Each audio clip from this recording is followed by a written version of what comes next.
अगर आप भी सोचते हैं कि रियल एस्टेट में इन्वेस्ट करने का सबसे सही समय क्या हो सकता है, तो आज मैं आपको ये बताने वाली हूँ।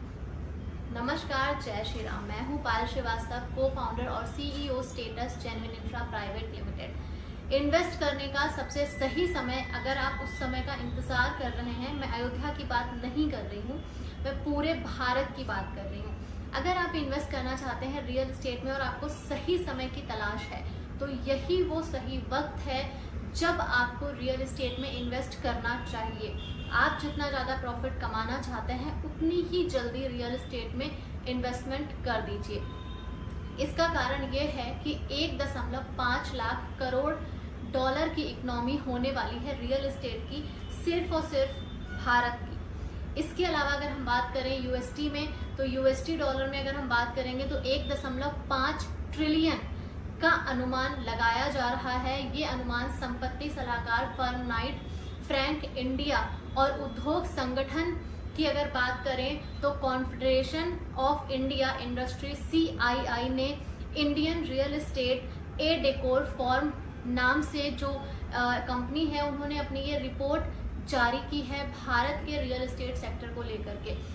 इसके बारे में आप गूगल पे जाकर के डिटेल्स और भी निकाल सकते हैं। जब रियल एस्टेट सेक्टर आगे बढ़ेगा तो आप जिस भी माध्यम से जुड़े हैं, आपको भी ग्रोथ जरूर मिलेगी। जरूरी नहीं है कि आपने कोई प्लॉट खरीदा है या आप कोई इन्वेस्टर हैं या फिर आप रियल एस्टेट सेक्टर में किसी भी रूप में काम करने वाले कोई व्यक्ति हैं, आप फर्म हैं, आप एजेंट हैं, आप एसोसिएट हैं, रियल एस्टेट सेक्टर से जुड़ा हुआ कोई भी काम अगर आपका है, आप आर्किटेक्ट हैं, आप इंटीरियर डिजाइनर हैं, कुछ भी आप करते हैं जो रियल एस्टेट सेक्टर से किसी न किसी तरह से ताल्लुक रखता है, तो आपको भी बढ़ोतरी जरूर मिलेगी। इस बात को आप समझ सकते हैं।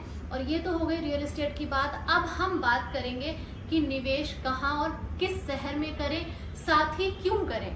क्योंकि मैं जाहिर सी बात है कि अयोध्या पे वीडियो बनाती हूँ, तो फिर इस बारे में बात करना तो बनता है। अगर हम बात करें कि हमें किस शहर में और क्यों इन्वेस्ट करना चाहिए, आप रियल एस्टेट सेक्टर के किसी भी शहर में इन्वेस्ट करेंगे या किसी भी माध्यम से आप रियल एस्टेट से जुड़े हैं, तो आपको आने वाले समय में ग्रोथ तो मिलेगी ही मिलेगी, इसमें तो कोई दो राय नहीं है। लेकिन इसके साथ ही एक जो बहुत महत्वपूर्ण बात है वो ये है कि अगर आपको बहुत ज़्यादा ग्रोथ चाहिए रियल एस्टेट में, तो उसके लिए आपको क्या करना चाहिए, उसके लिए आपको किस शहर में इन्वेस्ट करना चाहिए। ज़्यादा ग्रोथ अगर आप चाहते हैं तो उसके लिए आप क्या करें।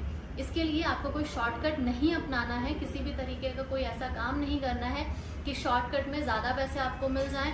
ऐसा ज़रूरी नहीं है कि ज़्यादा पैसे के लिए आप शॉर्टकट ही ढूंढें, ऐसा नहीं है। कम समय में ज़्यादा अगर आप प्रॉफिट कमाना चाहते हैं तो उसका मैं बिल्कुल सही तरीका आज बताने वाली हूँ आपको। अगर हम अयोध्या की बात करें तो अयोध्या में ही इन्वेस्ट करने के लिए मैं फोकस क्यों कर रही हूँ।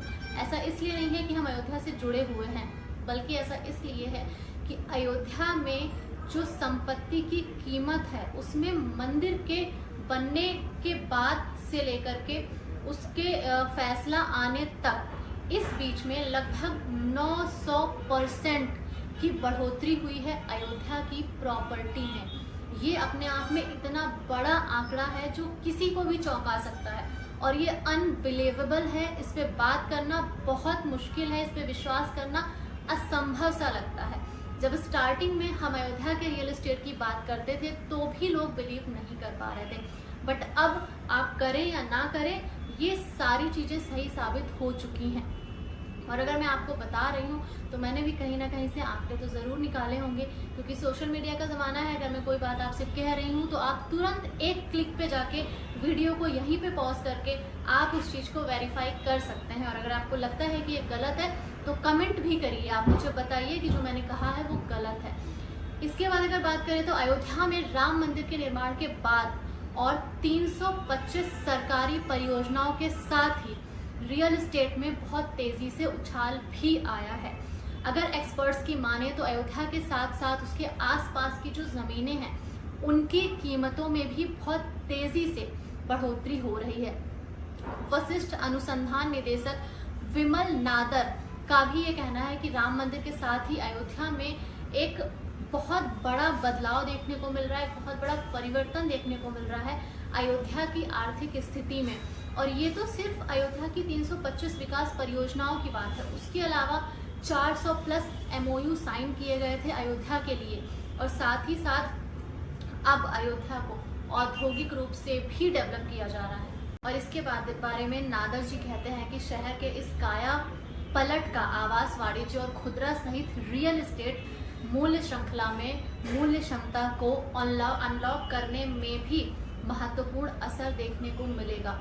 अयोध्या कोई ऐसी चीज़ है ही नहीं कि हम उसे डिस्क्राइब करें, किसी को समझाएं, क्योंकि अगर अभी भी किसी को समझाना पड़ रहा है और अभी भी बताना पड़ रहा है कि अयोध्या डेवलप करेगा, तो उस व्यक्ति से इस बारे में बात करने का कोई लाभ है ही नहीं। अगर आप अयोध्या में इन्वेस्ट करना चाहते हैं तो आप वहाँ पर जिसके साथ इन्वेस्ट कर रहे हैं उसके बारे में बात करिए, उस प्रॉपर्टी के बारे में बात करिए। अगर आप निवेशक हैं तो अपने पैसे को सिक्योर करने के बारे में बात करिए। जो व्यक्ति अभी भी ये जानना चाहता है कि अयोध्या में डेवलपमेंट होगा कि नहीं, अयोध्या में हमें क्या रिटर्न्स मिलेंगे, अगर अभी भी आपके मन में ये सवाल है तो अयोध्या आपके लिए बिल्कुल भी नहीं है।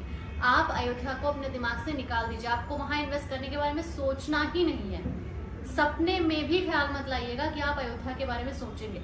दूसरी सबसे महत्वपूर्ण बात जो मैं आपको बताऊंगी वो ये है कि आप आज से सिर्फ 5 साल के बाद आप अयोध्या के लिए बहुत ज्यादा पछताएंगे। आपकी 5 पुश्तें भी इस बात के लिए पछताएंगी कि मेरे पिताजी परदादा ने क्यों वहां पे पैसा नहीं लगाया। इस चीज की मैं गारंटी देती हूँ। डायरी में कहीं लिख के इस बात को रख लीजिएगा कि जब अयोध्या डेवलप हो रहा था तो मेरा मन तो था इन्वेस्ट करने का, लेकिन मन में डाउट भी था कि क्या रिटर्न मिलेंगे, और इसलिए मैंने इन्वेस्ट नहीं किया। और मैं गारंटी देती हूँ कि सिर्फ 5 साल बाद आप इसके लिए बहुत ज्यादा रिग्रेट फील करने वाले हैं। और जिन दर्शकों ने जो मेरे चैनल पे देखते हैं लगातार वीडियो, मेरी फैमिली का हिस्सा है, या अगर आप पहली बार मेरे चैनल पर आए हैं, तो आपसे भी मैं रिक्वेस्ट करूंगी, अगर आपने भी पिछले 4 सालों में अयोध्या में प्रॉपर्टी सर्च की है और आपने खरीदी नहीं है, तो क्या आप इस बात के लिए रिग्रेट फील नहीं कर रहे हैं? प्लीज आप जेन्युइनली कमेंट बॉक्स में आके अपना एक्सपीरियंस शेयर करिए, ताकि जो जमीन आज आपके बजट से बाहर हुई है, जिसको आप नहीं खरीद पा रहे हैं, जो लोग अभी भी संशय में हैं और नहीं खरीद पा रहे हैं, उनकी थोड़ी सी मदद हो जाएगी आपके सिर्फ एक कमेंट करने की वजह से। आगे अगर मैं बात करूं, थोड़ा सा अगर अभी भी मैं चाहती हूं कि आप लोग इन्वेस्ट करें, इसलिए मैं थोड़ा सा और डिस्क्राइब करूंगी। हीरानंदानी ग्रुप के MD निरंजन हीरानंदानी का जो इस बात पे अयोध्या के बारे में जो उन्होंने कहा है वो ये है कि ऐतिहासिक महत्व और पर्यटन क्षमता इसे एक आकर्षक नगरी बनाती है। उन्होंने ये भी कहा है कि जल्द ही आगंतुकों को आकर्षण करने के लिए आवासीय और वाणिज्य संपत्तियों की मांग में भी वृद्धि होने वाली है। ये किसी आम इंसान ने नहीं कहा है, और ये मैं भी नहीं कह रही हूँ। इनफैक्ट मैं तो अपने वीडियो में जो भी बोलती हूँ उसमें से कुछ भी मैं नहीं कह रही हूँ। जो भी है सब आंकड़े हैं, किसी न किसी अच्छे लेवल पर बैठे हुए किसी व्यक्ति का अपना रिसर्च है, अपना एक उनका ज्ञान है जो मैं आपके साथ शेयर करती हूँ। तो अगर इतने बड़े ग्रुप का व्यक्ति ये बात कह रहा है, और जब संपत्तियों की मांग बढ़ेगी तो जाहिर सी बात है कि प्रॉपर्टी का जो प्राइस है वो बहुत तेजी से ग्रोथ करेगा। और मुझे नहीं लगता कि अयोध्या की संपत्ति जिस सिचुएशन में है, उस सिचुएशन की कोई भी प्रॉपर्टी पूरे भारत में इतनी ज्यादा महंगी होगी। जो आज की वहां पे सिचुएशन है उसको देखते हुए बिक्री निदेशक और प्रधान भागीदार की अगर बात करें, जिनका नाम रवि लिरवाल है, उन्होंने भी ये कहा है कि बढ़ते बाजार में पूंजी लगाने के इच्छुक निवेशक वाणिज्यिक और आवासीय दोनों परियोजनाओं का पता लगा सकते हैं अयोध्या में जाकर के, क्योंकि दोनों ही क्षेत्रों में निकट भविष्य में बहुत ज्यादा प्राइस में वृद्धि होने वाली है। ये कुछ लोगों के एग्जाम्पल मैंने आपको सिर्फ इसलिए दिए हैं ताकि आपको समझ में आए कि अयोध्या में आखिर चल क्या रहा है। रिटर्न की बात करें, अगर रिटर्न की संभावनाओं की बात करें, तो आवासीय निवेश पर वहां पे बहुत बड़ा प्रभाव पड़ने वाला है, और प्राइस लगातार अयोध्या में अनबिलीवेबल तरीके से बढ़ रहे हैं, ये हम सभी जानते हैं। अयोध्या को प्रमुख रूप से पहले जो 2022 में 12 जून को जो DPR आया था उसमें 3 चीजों पे फोकस किया गया था, जिसमें एक तो अयोध्या को स्पिरिचुअल सिटी बनाने की बात कही गई थी, एक डेस्टिनेशन सिटी, टूरिज्म डेस्टिनेशन बनाने की बात कही गई थी, और तीसरा स्मार्ट सिटी बनाने की बात कही गई थी। अगर आप DPR उठा के देखेंगे तो सिर्फ इन 3 ही चीजों का जिक्र उसमें किया गया था। लेकिन लेकिन आज की डेट में अयोध्या को औद्योगिक शहर के रूप में भी डेवलप किया जा रहा है और जिसके अनगिनत उदाहरण आपको सोशल मीडिया पे देखने को मिल जाएंगे। तो वो उदाहरण इतने सारे हैं जो मैं इस वीडियो में कवर नहीं कर सकती, इसलिए उनके लिए मैं अलग से एक वीडियो बनाऊंगी। चैनल पे नए हैं तो फॉलो जरूर करिएगा और अगर वीडियो पसंद आए तो लाइक और शेयर जरूर करें, फैमिली का हिस्सा बने। हमें बहुत खुशी होगी अगर आपका सपोर्ट हमें मिलेगा। तो इस जानकारी के बाद भी अगर आपके मन में कोई संशय है किसी भी तरह का कि निवेश करना चाहिए कि नहीं, और अगर करना चाहिए तो कहाँ करना चाहिए, कहाँ से सबसे ज़्यादा रिटर्न आएंगे, तो आप गूगल पे जा करके थोड़ा और रिसर्च करें और फटाफट निवेश कर दें, क्योंकि इससे अच्छा मौका लाइफ में दोबारा कभी मिलने वाला नहीं है। जब रियल एस्टेट का पूरा सेक्टर ही ग्रोथ करेगा तो आप चाहे एक प्लॉट खरीदें, चाहे आप एक कंपनी के मालिक हों, आप एक एसोसिएट हों, इस क्षेत्र में काम करने वाले आर्किटेक्ट हों, किसी भी तरह से अगर आप इस सेक्टर से जुड़े हैं तो आपको ग्रोथ मिलने वाली है। इसमें कोई 1% का भी संशय नहीं है। और अगर फिर भी संशय है तो फिर मुझे नहीं लगता कि आपको कभी भी रियल एस्टेट में निवेश करने के बारे में सोचना चाहिए, और अयोध्या के बारे में तो बिल्कुल भी सोचना चाहिए। आज का वीडियो थोड़ा अलग तरह से बना था, बट ये कहना भी ज़रूरी था क्योंकि काफ़ी लंबे समय से आप लोगों को जगाने की कोशिश कर रही हूँ, लेकिन आप लोग सो रहे हैं, पता नहीं क्यों। तो अगले वीडियो में फिर से मुलाकात करूंगी। तब तक के लिए नमस्कार, जय श्री राम।